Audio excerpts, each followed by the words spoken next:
કોઈ પણ જાહેર જીવનની વ્યક્તિ હોતી હોય છે એની દરેક બાબતની પબ્લિકમાં જે પણ વધારે વ્યક્તિ જતી હોય છે એની નોંધ લેવાતી હોય છે. તો આવી વ્યક્તિ જ્યારે આ પ્રકારનું પગલું ભરે છે તો એની ટીકા ટિપ્પણી ચર્ચા થવાની છે. ઘણાને આ નિર્ણય મંજૂર પણ હોઈ શકે, બીજી વ્યક્તિઓને, બહારની ત્રાહિત વ્યક્તિ હું તો કહું છું, અને એને મંજૂર ના પણ હોઈ શકે, હોઈ પણ શકે.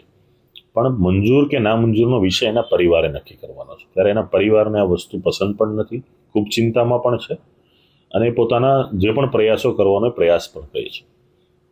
ગત 17 તારીખે એમના પિતાએ ગુમ થયાની કાપોદ્રા પોલીસ સ્ટેશનમાં અરજી આપી છે. આજ દિન સુધીમાં 17 તારીખથી આપણે ગણી લઈએ તો આજે 10 દિવસ જેવો સમય થયો છે.